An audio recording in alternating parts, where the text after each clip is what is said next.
There's a storm brewing off the coast of somewhere, and you are trying to figure out whether or not you should go. And if you go, you don't know how you're going to get jobs, so you've considered Google Ads. That's what I want to talk about today. And I'm going to give you a couple of, I guess, pro tips, things I've observed over the years of doing this, and a couple of bonus items at the very end of the video that don't necessarily relate to Google Ads. Um, but I'll start with this.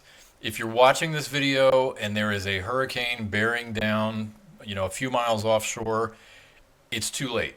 You've missed the boat, but that's okay. There will be more storms, and you can prepare ahead of time.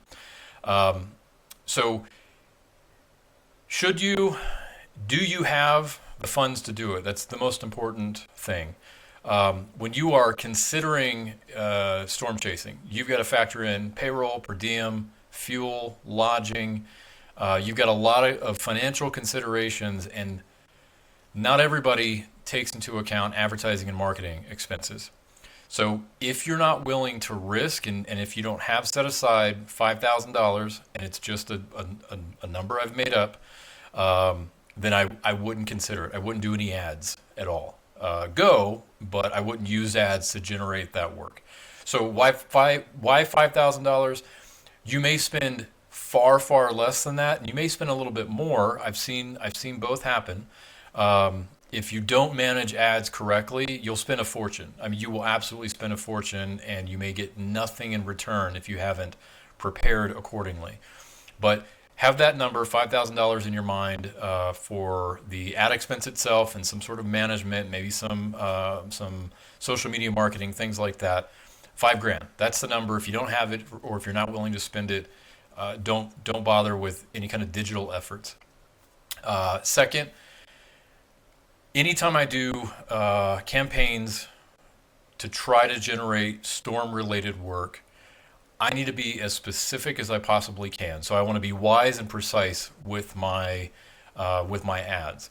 And where that starts is you as an owner operator knowing your avatar and communicating to that. What's an avatar? It's the ideal client. It's what you're already very good at.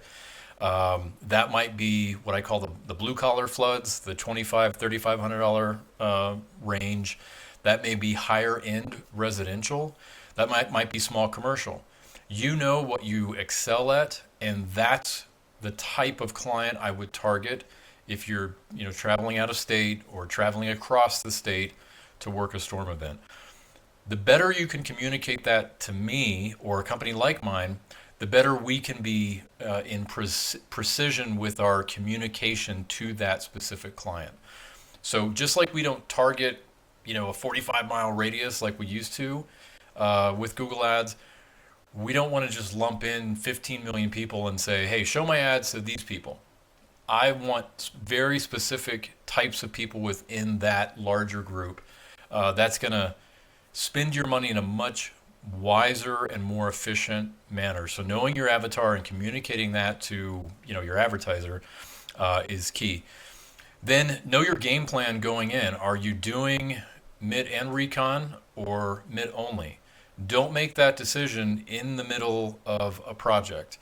Most storm chasers aren't going to stick around and do the recon. There is far too much risk. They've been burned too many times before, and they know that's a very complicated thing to involve themselves with. So communicate that again to your advertiser, and have that game plan in mind. Know exactly when you're going to pull the ripcord and when you're going to go for it. Things like that sort of mindset stuff is very important. Um, in targeting the ads, I mentioned the avatar aspect. I also want to be very careful of the zip codes, cities, neighborhoods I target. No more blanket targeting again. We're going to focus in on very specific neighborhoods. And based on your avatar, we can sort of isolate where in a metro that type of client lives. So high-end residential. By high-end, I mean, let's say $500,000 plus homes. We can get that information because it's all on the internet. We can look at Zillow, we can look at census data, and if we see a pattern of homes with a higher than average median home price or higher than average median incomes, those are the folks we want to target if our avatar is that sort of high end or higher end residential. Um, Next, one thing that I noticed after Harvey was all the tear out was done by the time restores got there. Why? The community stepped up and they took care of it. They pulled carpet, and padding, and sheetrock. They had it, all laid out on lawns, and so the tear out was done. So if you're going in thinking and you've got sort of a guesstimation of the revenue you're going to generate, in certain communities you may have to totally remove that tear out revenue because it may be done for you. You may walk into a home with flood cuts already. In areas where hurricanes are frequent, folks know what to do pretty much. This is not their first rodeo. They have done this before, and in a situation where an entire community comes together and does that work, you'd be surprised. You may go in and extract, but a lot of that work may be done already. Next, going back to targeting, we need to know our avatar. We need to know where they live. I want to be very, very careful about when ads come on. So normally, a week, maybe a few days before the storm makes landfall, ads are totally shut down. It makes no sense, with very few exceptions, and I'll get to those in a minute, but it makes no sense to run ads the week prior to a storm hitting because no one needs help then. They're looking for resources, and in many cases, they're just looking for like a weather update, and they're seeing the first thing, which is your ad, and they're clicking on it, and it's costing you money, and it's not generating revenue for you. So right before a storm, we shut down ads, and we don't turn them on until the day after the storm passes through or the day after evacuation orders are lifted. So when folks are coming out for the first time or coming home for the first time, that's when I want ads to show. If we've been smart about the when and the where and the who behind our ads, then as soon as we can get a couple of jobs booked, I want to shut ads down because the goal is to put you in the best neighborhood you can be, have a couple appointments scheduled, and then when ads are shut down, you're canvassing neighborhoods, you're doing door hangers, you're working within that community, and you've sort of set up base camp in that little area of the metro area. That's the smartest way of using Google Ads for storm chasing. If you're very, very specific and you've targeted correctly and you've done the work on the website to build pages that actually convert, that's how you get away with spending, a couple hundred, maybe a couple $1,000s and generating, six figures of revenue from that effort. That's the smart way to do it. So some bonus items for you. Keep in mind who runs the shop while you're gone, who runs your backyard.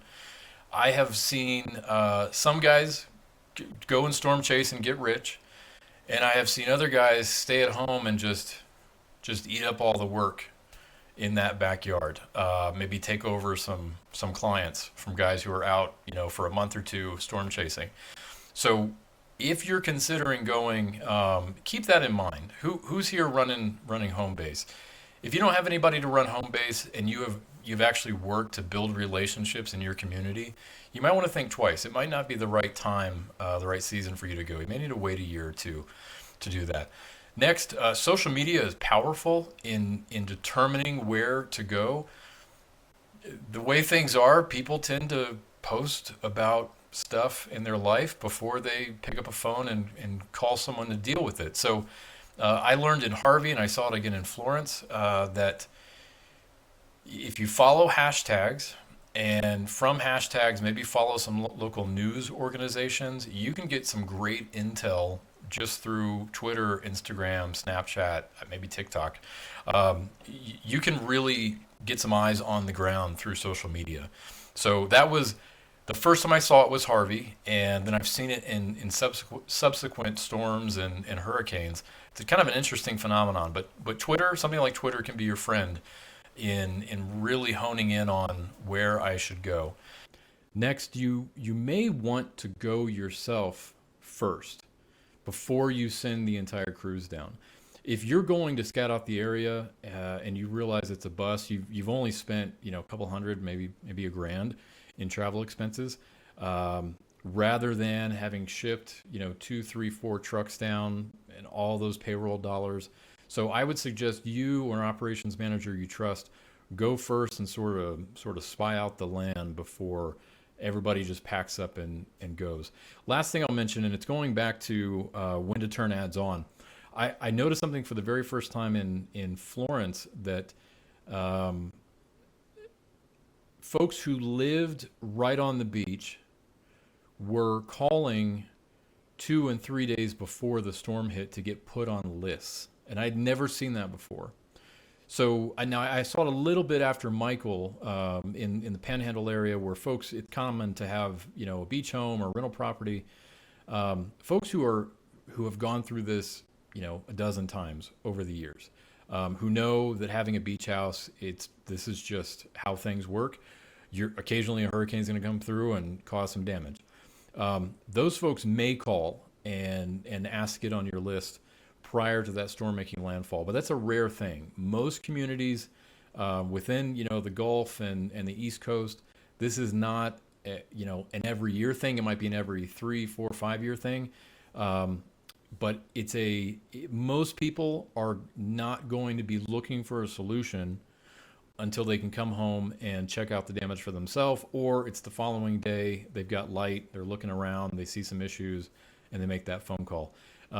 But if it's an area where you've got a high rental population, high second home, a kind of beachfront property area, that's when you may want to kick ads on a day or two before to try to drum up those calls. Again, kind of a new thing that I noticed recently with Florence, but that's it. If you have any questions, UnitedRestores.com. You can book a call with us there. My email is John, Jon, at UnitedRestores.com if you have any questions.